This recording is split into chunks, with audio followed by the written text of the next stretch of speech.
호주 대륙의 중앙부. 끝없이 펼쳐진 황야에 특이한 지형 하나가 눈에 띕니다.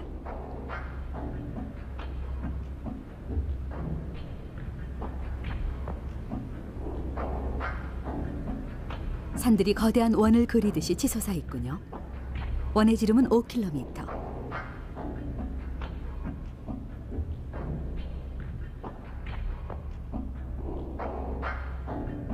(1억 4천만 년) 전 우주에서 날아온 작은 천체가 지구에 충돌하면서 생긴 크레이터입니다.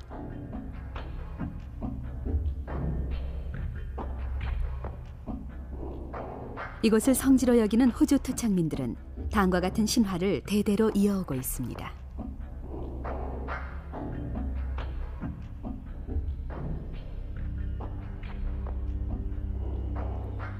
은하수에서 무수히 빛나는 별들은 춤을 즐기는 여신들의 광채라고 합니다.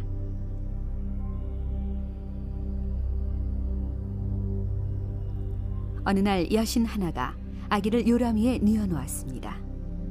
그런데 그만 그 아기가 요람에서 떨어지는 바람에 땅 위에 거대한 구멍을 만들었습니다.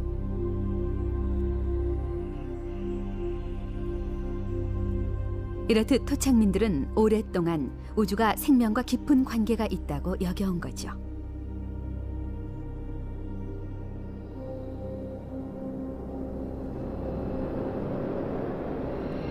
태양계 제3의 행성 지구. 최근까지도 우린 기적의 별 지구가 생명을 낳고 기르며 보호해주는 고마운 존재로 여겨왔습니다.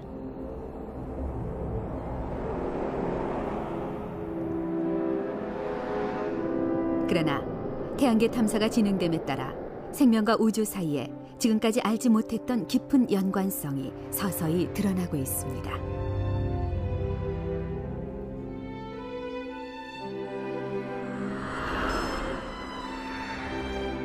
태양계 끝 저편에는 수억 개의 작은 천체가 떠 있으며 태양계를 완전히 감싸고 있죠.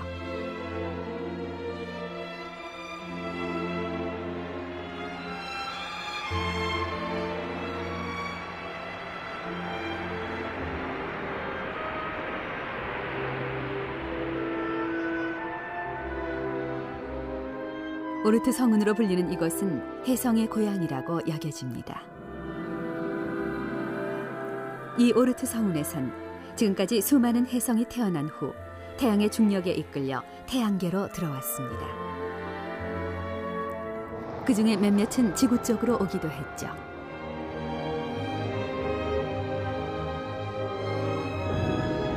지구는 끊임없이 천체와 충돌해 왔습니다. 우주의 이 왕성한 활동이 생명의 역사에 상상을 뛰어넘는 커다란 영향을 준다는 사실이 알려졌습니다.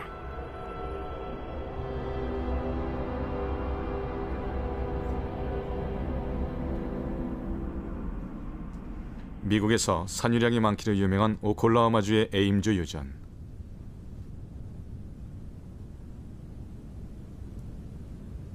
지금 이곳에선 새로운 유전이 개발됐습니다.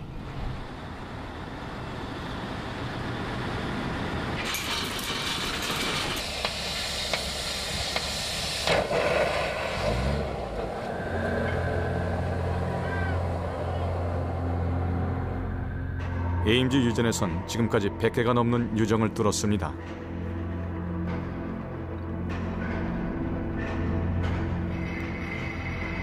이 유정들의 위치를 지도 위에 그려봤더니 어떤 형체가 드러났습니다.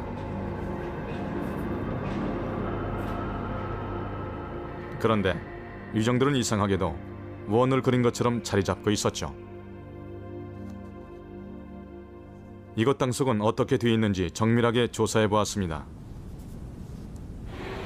한 줄로 서서 달리는 거대한 차량의 행렬. 인공적으로 지진을 일으키는 특수 차량입니다. 진동장치를 지면에 힘껏 누르고 25톤의 힘으로 땅을 뒤흔듭니다. 이 지진파가 전달되는 형태를 조사하면 땅속의 미세한 구조를 X선으로 보는 것처럼 알 수 있어서죠.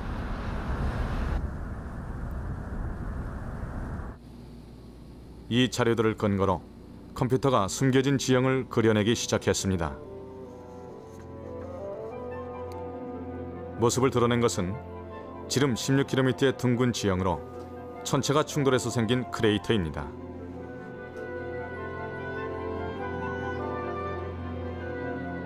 유정들은 땅속에 묻혀있던 이 크레이터를 따라 뚫려 있었던 것이죠.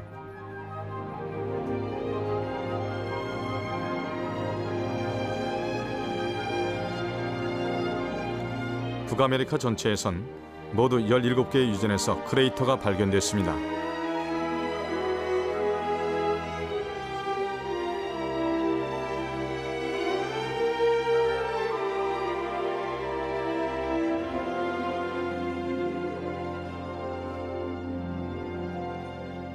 그렇다면 유전과 크레이터 사이엔 과연 어떤 관계가 있을까요?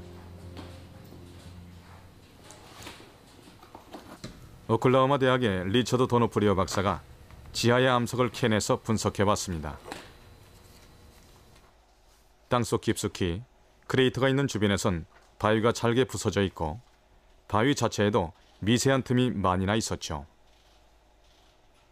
그렇다면 땅속에 얇고 넓게 퍼져 있던 석유가 이 바위들 틈으로 모여들어서 대량으로 저장돼 있었던 것은 아닐까요? 도노프리오 박사는 그렇게 여기고 있습니다. 해성 충돌로 지하의 암석이 부서지면서 셀 수 없이 많은 틈이 생겨났습니다. 말하자면 암석을 부수어서 각이지게 만든 것이죠. 그리고 그 암석에 아주 큼직한 틈들을 채우려는 듯 막대한 양의 석유가 모여들어 대규모의 유전이 됐습니다. 따라서 어떤 의미에서는 우주가 유전이나 가스전을 만들어낸다고도 할 수 있겠죠. 유전 말고도 다양한 광선에서 크레이터가 발견되고 있습니다.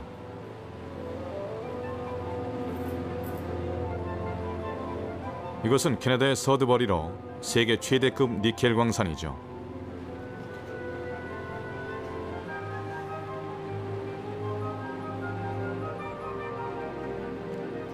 해성 충돌의 충격으로 대량의 암석이 녹자 그 속에 들어있던 니켈과 구리가 모여들어 큰 광맥을 이룬 것이죠.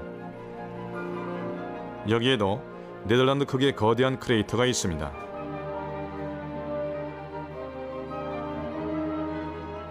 남아프리카의 브레데포트 크레이터. 지름이 약 300km인 이 세계 최대의 크레이터는 많은 금광을 만들어냈습니다.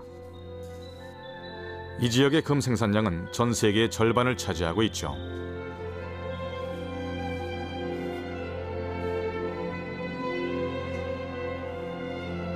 캐나다의 카즈웰 크레이터는 우라늄 광산, 독일의 리스 크레이터는 석탄, 러시아의 포피가이 크레이터는 다이아몬드. 이렇듯 다양한 자원이 크레이터로부터 얻어집니다. 현대 문명은 땅속에 잠들어 있는 막대한 자원을 이용해서 이룩한 것입니다.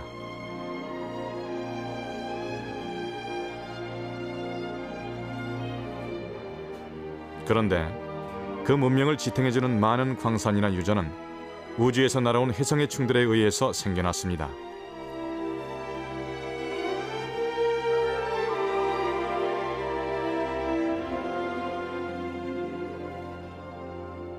땅속에 숨겨져 있던 크레이터의 발견은 지구가 상상을 초월한 많은 혜성 충돌을 겪었음을 말해주고 있습니다.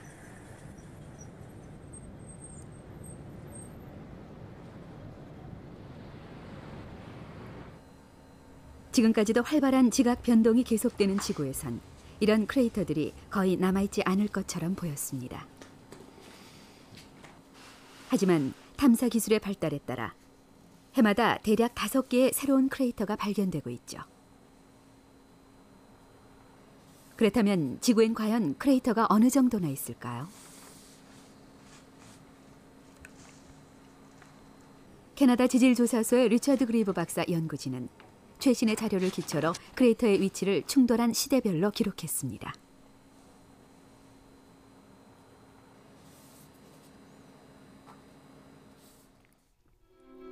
4억 년 전, 대륙은 지금과는 완전히 달라서 거의 한 곳에 모여 있었습니다. 붉은 점이 크레이터의 위치를 나타냅니다. 대륙은 세월이 흐름에 따라 자리를 옮기면서 그 모습을 바꾸고 있었지만 해성 충돌은 끊임없이 이어졌습니다. 현재까지 발견된 크레이터만도 169개. 그리브 박사는 앞으로도 조사를 계속한다면 지구상의 크레이터 수는 5,000개가 넘을 것이라고 추정합니다.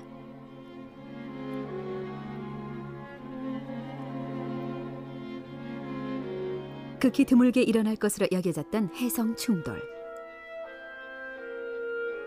하지만 지구는 지금까지 빈번한 해성 충돌을 겪어온 것입니다.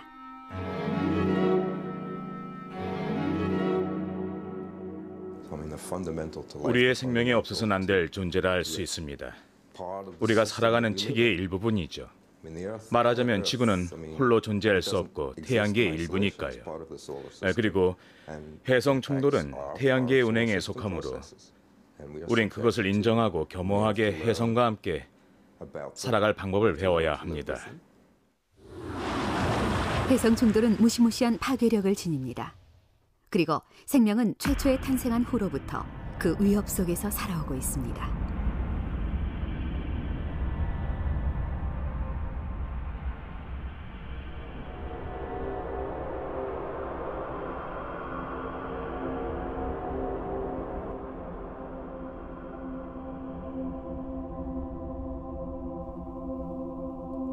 멕시코 유카탄 반도 땅속에 잠들어 있는 지름 170km의 거대한 크레이터.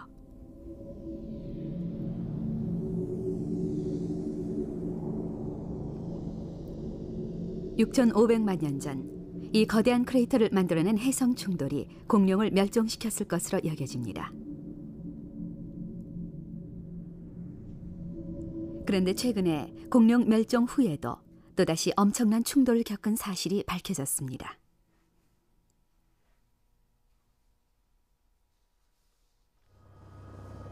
미국의 수도 워싱턴에서 남쪽으로 200km엔 체사피크만이 놓여 있습니다.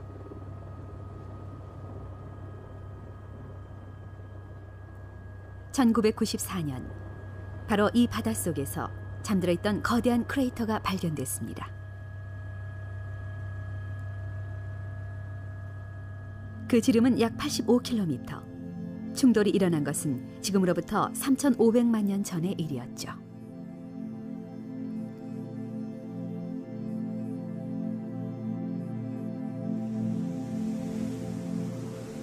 (3,500만 년 전의 북아메리카). 열대기후였던 이 시기엔 지금보다도 훨씬 따뜻해서 해안선까지 밀림으로 덮여 있었습니다.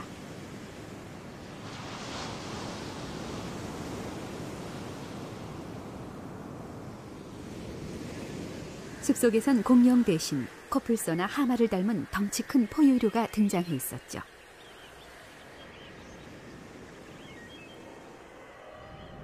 바다에는 20m가 넘는 고래의 조상이 유유히 헤엄을 치고 있었습니다. 이렇듯 지구는 다시금 다양한 생명으로 넘쳤습니다.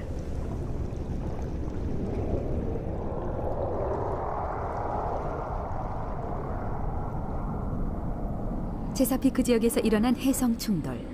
이 충돌이 그 당시 생명에게 어느 정도의 피해를 끼쳤는지를 알아보는 조사가 진행 중입니다.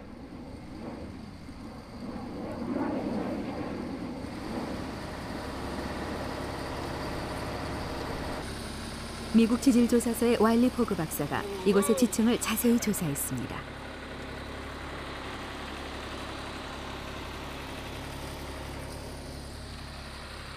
포그 박사가 주목한 것은 지층에 들어있는 플랑크톤의 화석입니다. 분석이 진행됨에 따라 충돌 직후로부터 1만 년 사이에 심각한 사태가 이어졌음을 알 수 있었죠. 보통은 50종류 이상 발견되던 플랑크톤을 전혀 찾아볼 수 없었으니까요.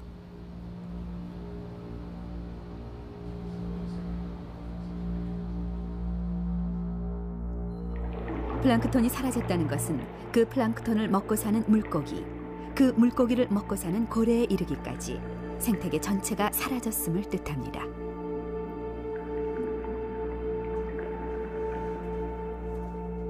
그래서 포그 박사는 그 충돌로부터 1만 년 후까지 이 바다에선 생물이 완전히 모습을 감췄다고 믿습니다.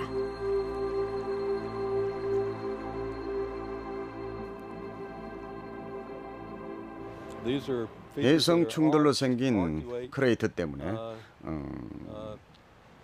그 크레이터의 테두리를 따라 수 킬로미터에 걸쳐 둥근 모양의 지형이 만들어진 것을 알 수 있습니다. 그 최초의 테두리는 바로 이 해변에서부터 둥글게 원호를 그리면서 아주 길게 멀리까지 둘러쳐져 있었을 겁니다. 그래서 바로 이 자리는 크레이터의 테두리인 셈이죠. 이 해변의 둥글고 큰 지형에서 알 수 있듯이 크레이터의 중심은 물속으로 500m를 내려가야 합니다. 3,500만 년 전에 일어났던 그 해성 충돌 때문에 여기서부터 약 1,000km 안에 있던 동식물들은 모조리 사라졌을 겁니다. 3,500만 년 전의 해성 충돌로 과연 어떤 일이 일어났을까요?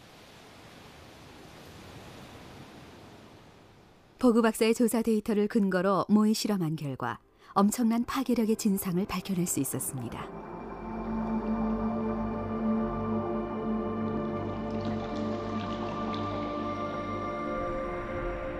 사방으로 먼지를 흩뿌리면서 지구로 접근하는 불길한 천체 하나. 그 정체는 바로 지름 5km의 거대한 혜성입니다.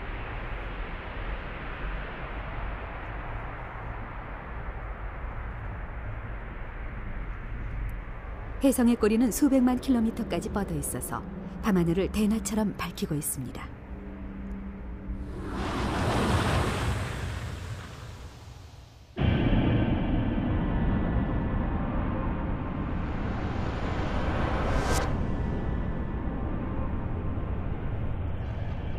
충돌 순간 혜성은 물론 바다도 바닷속의 안반도 순식간에 증발해버립니다.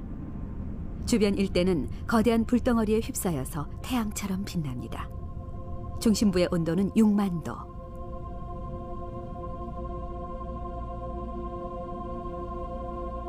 무려 10억 톤이 넘는 바위 덩어리들이 산산이 부서진 채로 지구 밖으로까지 날려갑니다.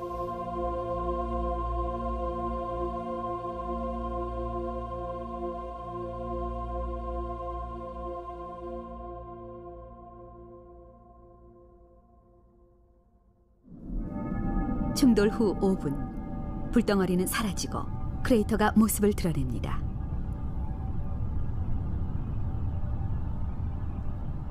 지름은 85km, 대도시 하나를 집어삼킬 만한 거대한 크레이터가 탄생했습니다.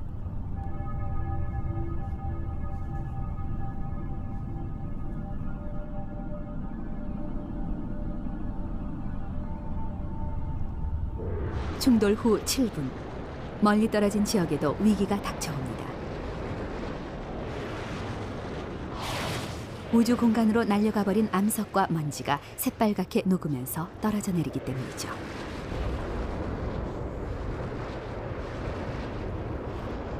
하늘은 온통 가마솥처럼 뜨거워지고 지옥처럼 타오르는 불구덩이 속에서 피할 곳도 없는 생물들이 차례대로 죽어갑니다.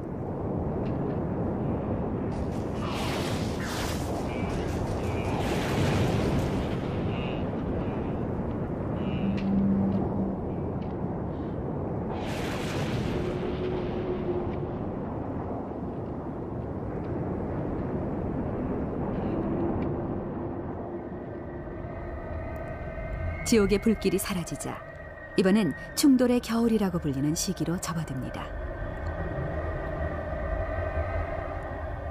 피어오른 먼지가 오랫동안 허공을 떠다니며 햇빛을 가려서 지독하게 추운 세상으로 변하기 때문이죠.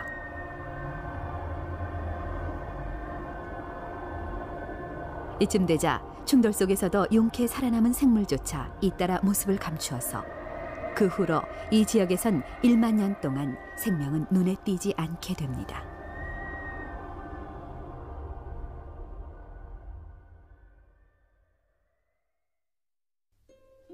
포에리가 큰 타격을 받았던 체사피크만에서의 해성 충돌.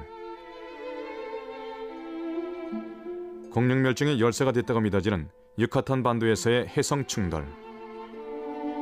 그 밖에도 지구상의 생명은 숱한 멸종의 위기를 겪어왔습니다. 하지만 해성 충돌은 생명에게 오로지 재앙만 불러오는 존재일까요?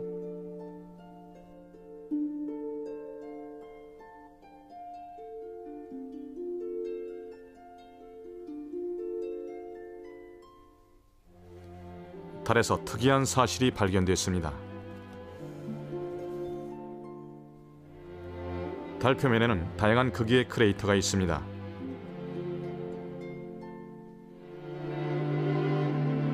달은 풍화나 침식, 그리고 대륙이동 같은 대지의 활동도 없기 때문에 크레이터 대부분이 사라지지 않은 채로 있죠.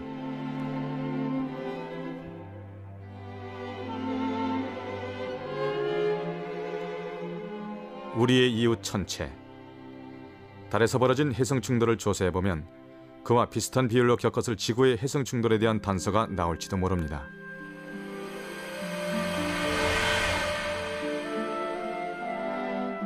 (1971년) 아폴로 14호가 달에 착륙합니다. 우주비행사 두 사람이 장장 9시간에 걸친 탐사를 벌였죠.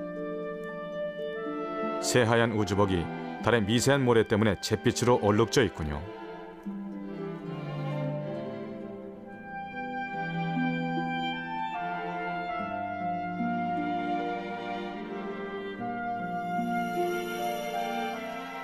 이 모래 속에서 충돌과 관련된 귀중한 자료가 발견됐습니다.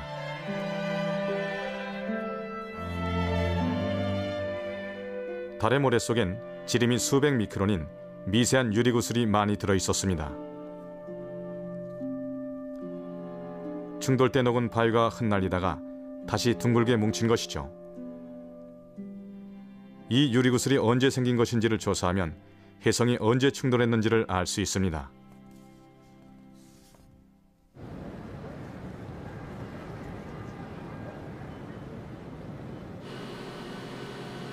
버클리 캘리포니아 대학 리처드 멀러 교수의 연구진이 그 유리구슬을 분석합니다.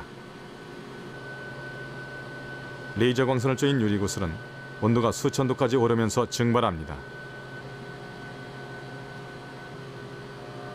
이때 나오는 미량의 가스를 분석하면 유리구슬이 만들어진 연대를 알아낼 수가 있죠.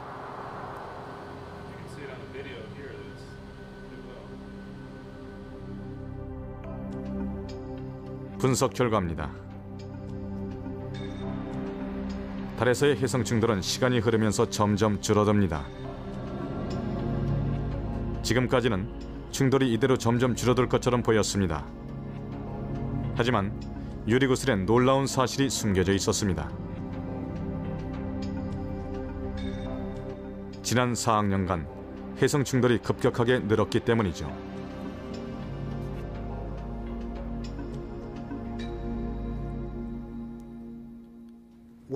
지난 4억 년 동안 달에서 일어난 해성 충돌을 보면은 지구에서의 해성 충돌을 거의 정확하게 반영하고 있습니다. 달과 지구는 형제이며 부모 자식 사이라고도 할 수 있어서 달에서 일어나는 일은 지구에서도 일어나죠. 해성 충돌이 늘어나고 있는 지난 4억 년간 지구는 어떤 시기를 거쳤을까요?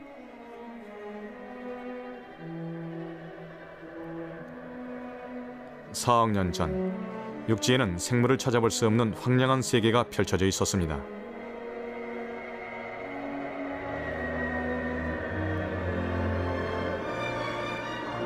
이즈음 생명은 겨우 바다에서 육지로 진출하기 시작했으니까요.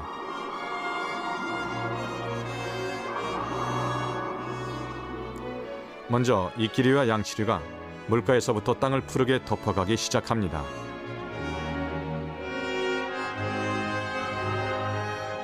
그리고 우리 척추동물의 선조가 땅 위로 올라옵니다.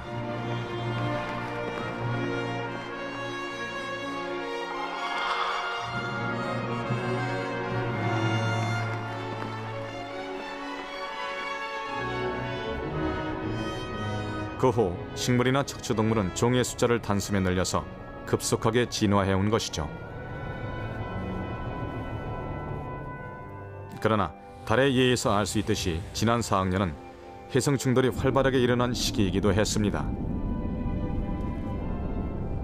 지구의 생물은 거듭해서 커다란 피해를 입었을 것입니다.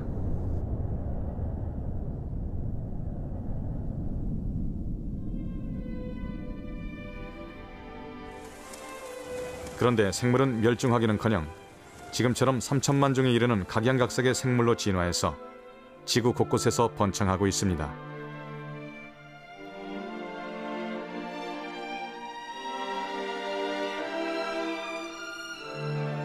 해성 충돌은 단순히 파괴만 일삼는 것이 아니라 오히려 생명을 다양하게 진화시키는 계기가 되는 건 아닐까요?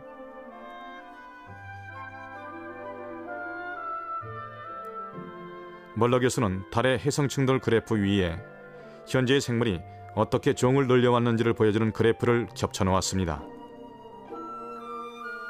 그러자 두 개의 그래프가 이상할 정도로 일치했죠.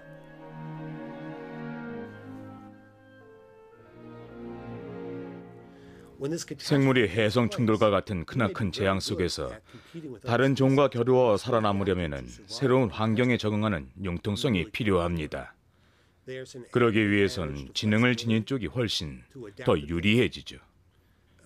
그래서 어찌 보면 생물은 해성 충돌 같은 크나큰 재앙 때문에 환경에 대한 융통성을 좀 더 높이는 쪽으로, 더 나아가서는 지능을 좀 더 높이는 쪽으로 진화의 가닥을 잡아왔는지도 모릅니다. 해성 충돌에 따른 급격한 환경 변화. 지구의 생명은 그런 시련을 숱하게 겪은 뒤로 살아남는 지혜를 몸으로 익혀온 것은 아닐까요?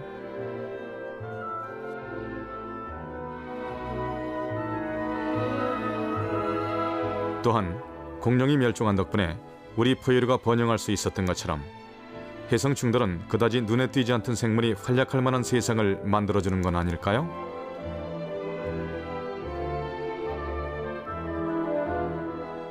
멀러 교수는 해성 충돌이 생명의 진화를 촉진시키는 원동력이 됐을 것으로 믿습니다.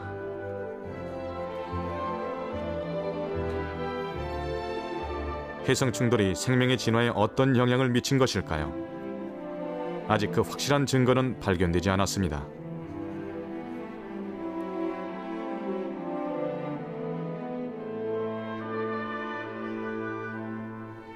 하지만 지난 4억 년간 지구의 생물은 급격하게 늘어나는 해성 충돌을 겪으면서도 현재처럼 종의 숫자를 늘리며 번성해오고 있습니다.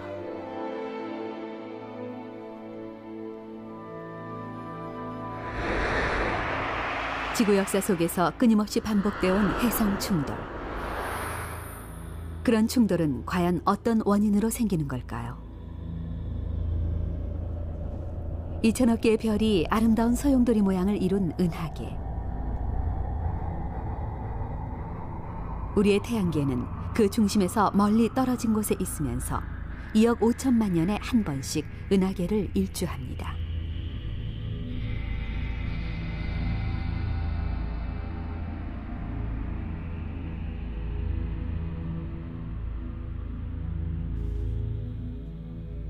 하지만 은하계 안의 별들은 결코 같은 궤도를 돌지 않습니다. 그렇기 때문에 태양계가 다른 별하고 아주 가까워지는 일도 생기는 거죠. 바로 이런 다른 별과의 만남이 해성 충돌을 일으키는 원인의 하나입니다.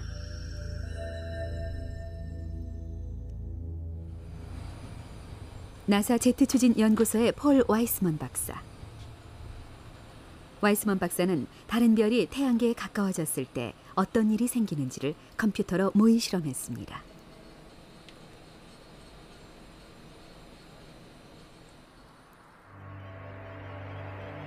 태양계 맨 바깥쪽은 수억 개의 작은 천체들로 둘러싸여 있습니다. 이것이 바로 오르트 성운이죠.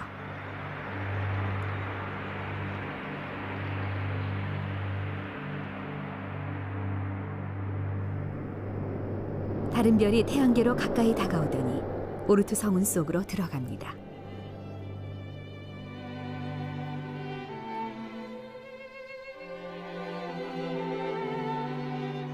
오르트 성운이 큰 혼란에 빠지면서 작은 천체들이 계속해서 퉁겨져 나옵니다. 이렇게 해서 작은 천체들은 셀 수 없이 많은 해성이 되어 태양계 안쪽으로 들어오는 것이죠. 모의 실험에 따르면 해마다 많게는 3,000개 정도의 해성이 비를 뿌리듯이 지구 주위로 떨어져 내린다는군요.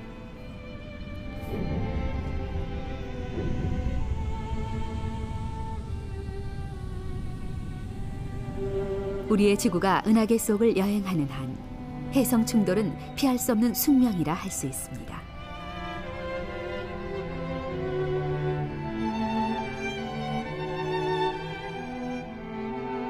하지만 와이스먼 박사는 지구가 은하계 속에서 생명을 기르기엔 아주 적당한 곳에 자리를 잡았다고 믿습니다.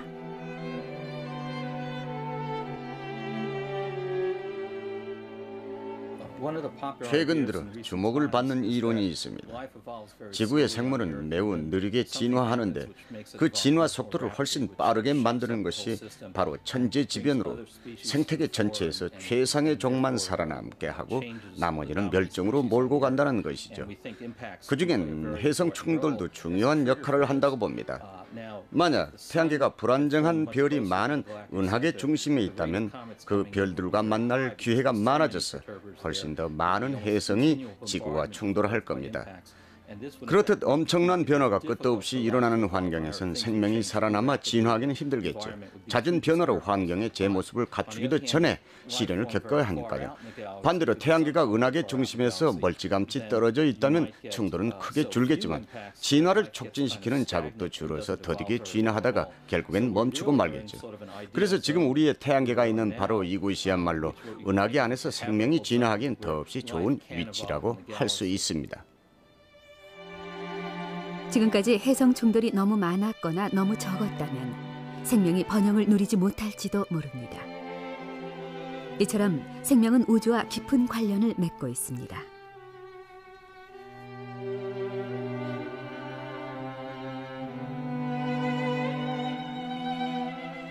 그래서 이제는 우주가 생명의 탄생에도 깊이 관련돼 있을지 모른다는 새로운 가설이 등장했습니다.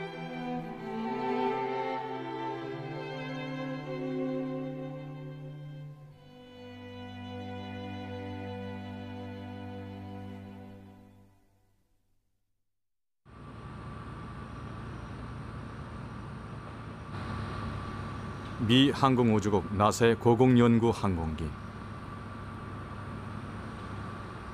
지구와 우주의 경계선인 고도 2만 미터 상공을 날면서 공중에 떠있는 미세한 먼지를 채집합니다.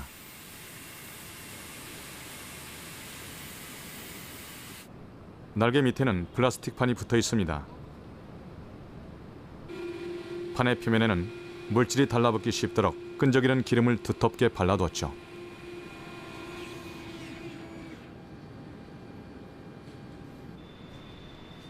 이 항공기가 비행하는 고도 2만 미터에는 우주에서 떨어져 내린 먼지들이 떠 있습니다.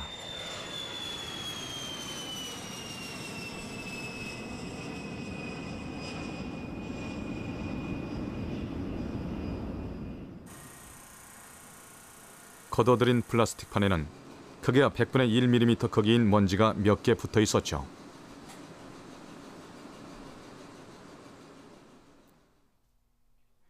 이것이 바로 우주 티끌로 불리는 혜성이나 다른 천체에서 떨어져 나온 먼지입니다. 분석 결과 이 먼지는 생명의 재료인 유기물을 대량으로 품고 있음이 밝혀졌습니다.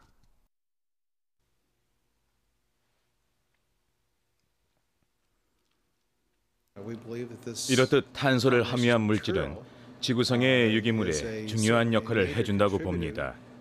실제로 지금도 우주 티끌 안에 담겨져서 지구로 떨어져 내리는 유기물의 양은 해마다 수천 톤에 이릅니다. 지구에 최초로 생명이 탄생한 약 40억 년 전의 태양계 역사 초기엔 훨씬 더 많은 티끌이 떨어져 내렸을 겁니다. 우주 티끌은 지구한테 끊임없이 천연적인 유기물 자원을 제공했습니다. 따라서 생명의 기원에 중요한 역할을 한 것이죠. 이렇듯 생명 탄생의 기원이 된 유기물은 우주로부터 떨어져 내렸을지도 모릅니다. 뜻밖에도 그 사실을 알려주는 증거가 생명 그 자체에 숨겨져 있었습니다.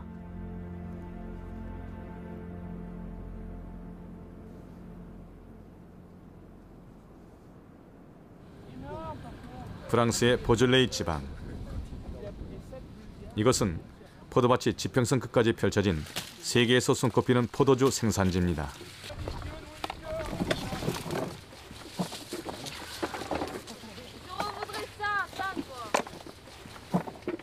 수확한 포도는 통 속에서 몇 년 동안 숙성시켜서 독특한 맛을 내게 하죠.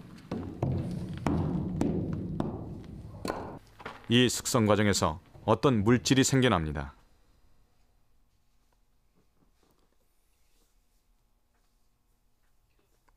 통 안쪽에 빽빽하게 붙어있는 보랏빛 덩어리.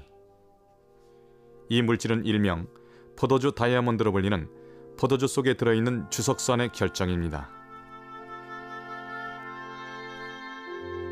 바로 이 물질 속에 지구의 생명이 지닌 특이한 성질이 숨겨져 있었죠.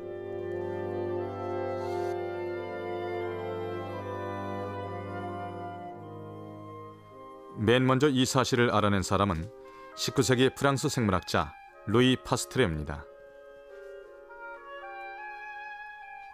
파스트레는 포도에서 얻어낸 천연의 주석산과 인공적으로 합성한 주석산을 비교 분석하고 있었습니다.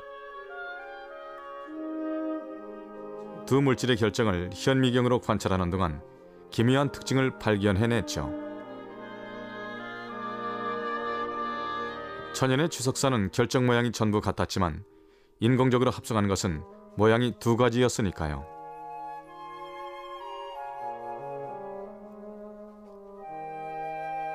파스테르가 직접 만든 결정의 모형입니다.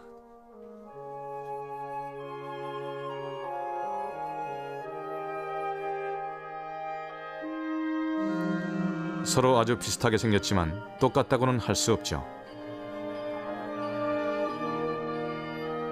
파스테르는 이것들을 각각 우형과 좌형으로 불렀습니다. 두 가지 형 모두 성질은 같습니다. 그런데 천연의 포도에서 얻어낸 주석산은 이상하게도 좌형의 결정뿐이었죠.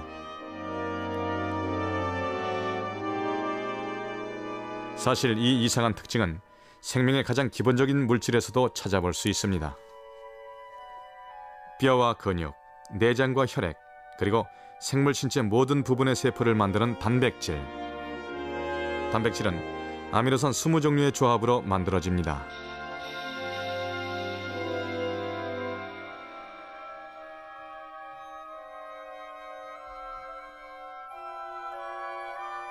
이 아미노산에도 좌우 두 가지 모양이 있으며 같은 성질을 지니고 있습니다.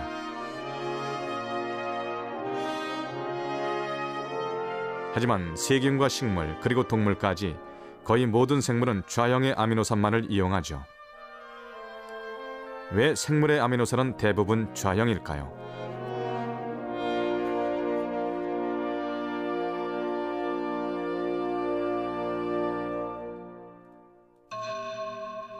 머치슨 운석으로 불리는 이것은 1969년에 호주에 떨어진 운석입니다. 내부에 아미노산을 지니고 있어서 전 세계의 주목을 받았죠.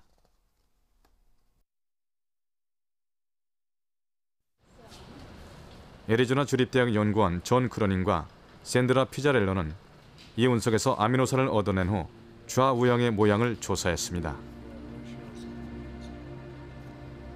결과는 너무도 놀라웠습니다. 우주에서 날아온 아미노산은 좌형이 우형보다 훨씬 많았기 때문이죠.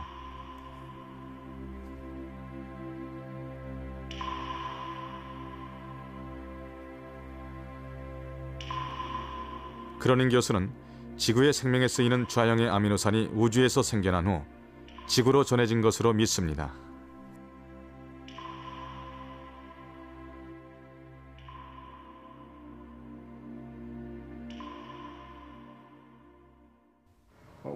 운석을 조사해 보니까 그 속엔 두 종류의 아미노산 중에서 유독 한쪽의 아미노산이 더 많이 들어 있었습니다.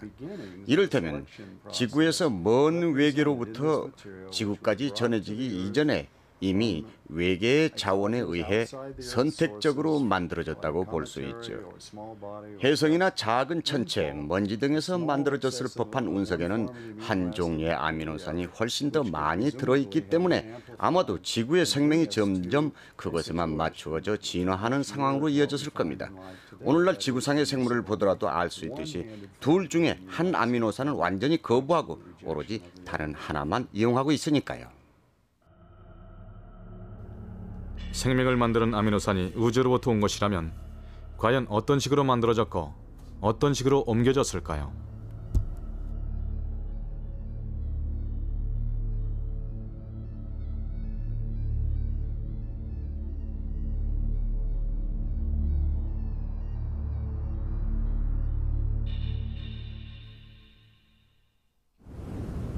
호주 시드니에서 북쪽으로 400km에는 원시림으로 둘러싸인 앵글로 오스트레일리안 천문대가 있습니다.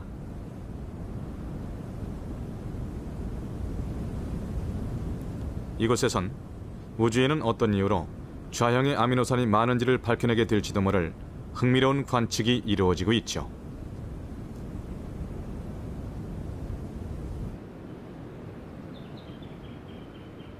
어린 시절부터 별에 사로잡혀 손수 만든 천체 망원경으로 우주를 관찰해온 제러미 베일리 박사. 현재 베일리 박사는 우주에서 아미노산 같은 유기물이 생겨날 가능성이 있는 영역을 자세히 조사하고 있습니다.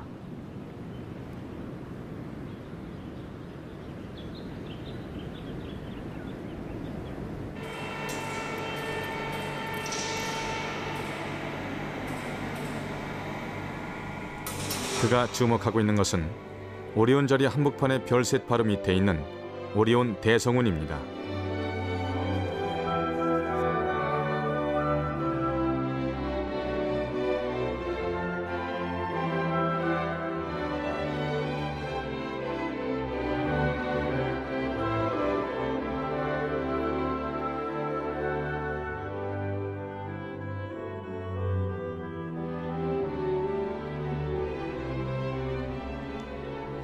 짙은 가스와 먼지로 에워싸인 오리온 대성운의 중심부.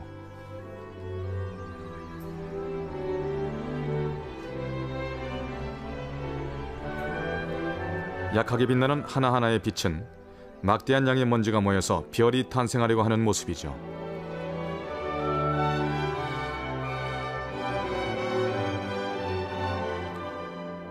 (46억 년) 전 우리의 태양계도 이와 비슷한 과정으로 생겨났습니다.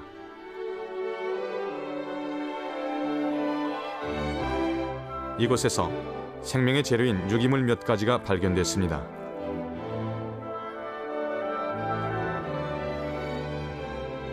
별이 태어나는 현장. 이것은 생명에 필요한 물질이 생겨나는 그야말로 생명의 요람이라고 할 만한 장소입니다. 바로 이곳에서 베일리 박사 연구진은 어떤 현상을 발견합니다. 강력한 자외선으로 가득 찬 것처럼 보이는 영역이 있었기 때문이었죠. 화면에서 붉게 보이는 부분입니다.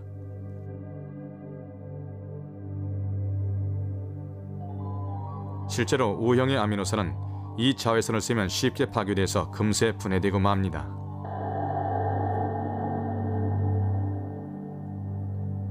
아미노산은 원래 좌우가 같은 양으로 생겨나는 게 정상입니다.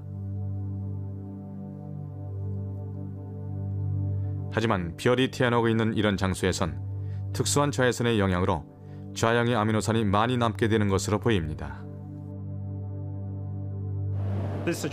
오리온 대성운에서 관측된 현상으로 미루어 볼 때 46억 년 전 우리의 태양계가 탄생할 때에도 그와 같은 현상이 나타났을 거라고 확신합니다.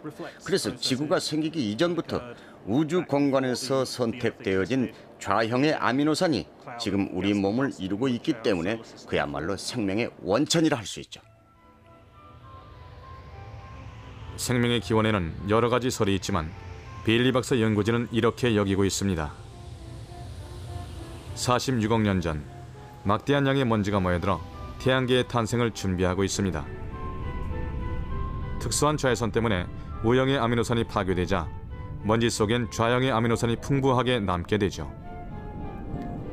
이 먼지로부터 탄생한 무수히 작은 미행성들이 서로 충돌을 거듭하면서 몸집을 조금씩 키웁니다.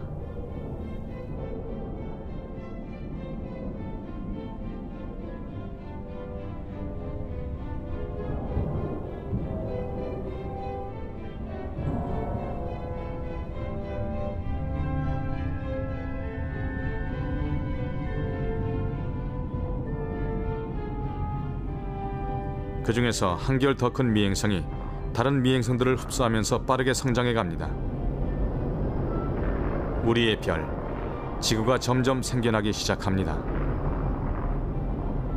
이때 먼지 속에 있던 아미노산은 격렬한 충돌로 모두 분해되어 사라지고 말죠. 하지만 태양계 맨 바깥쪽의 오르트 성운엔 많은 천체들이 탄생 당시의 모습으로 남아 있었습니다.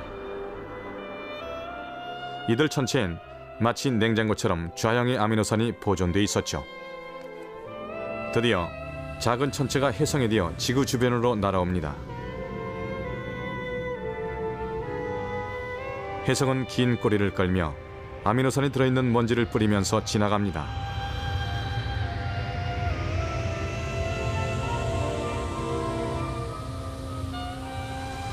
그리고 해성이 통째로 지구를 향해 떨어지는 일도 있어서 대량의 좌형 아미노산이 원시의 지구로 옮겨지기도 합니다. 이런 식으로 지구는 탄생 순간에 겪은 격렬한 충돌로 잃어버린 아미노산을 다시금 우주로부터 얻는 것이죠.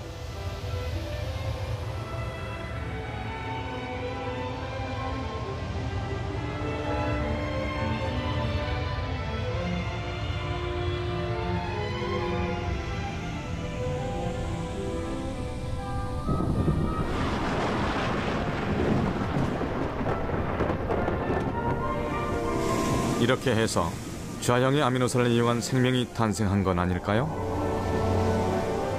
그 때문에 우주에서 생겨난 좌형의 아미노산은 오늘날 지구에서 살아가는 모든 생명에까지 그 명맥을 물려준 것은 아닐까요? 빌리 박사는 그렇게 믿고 있습니다.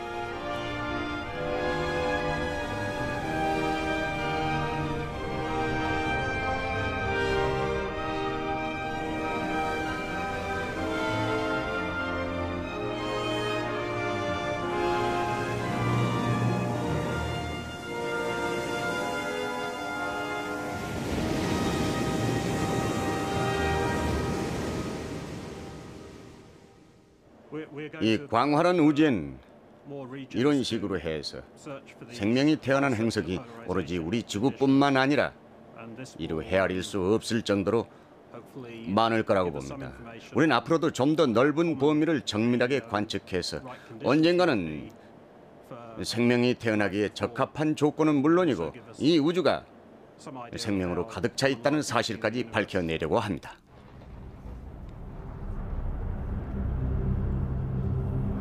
원시 지구에서 어떻게 생명이 탄생했는지를 알아내려면 아직도 풀어야 할 수수께끼가 많습니다. 하지만 현재까지의 연구로 미루어 보면 생명은 지구 탄생 직후의 혹독한 환경 속에서 뜻밖에도 너무 일찍 태어난 것이 아닌가 하는 생각마저 듭니다.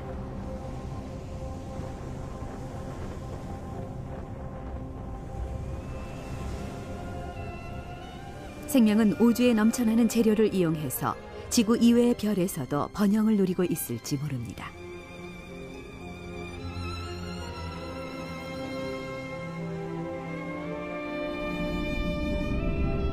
탄생과 멸종, 그리고 진화. 우리 모두는 그 어디에서 왔고 어디로 가는 걸까요? 지금 우린 우주가 우리에게 보내온 메시지를 해독하려고 애쓰는 중입니다.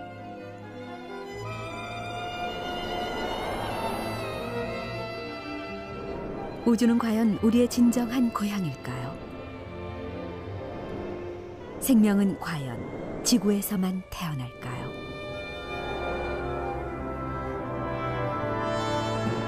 이제 인류는 스스로를 알아내기 위해 미지의 세계, 우주로의 기나긴 여행을 떠나려 합니다.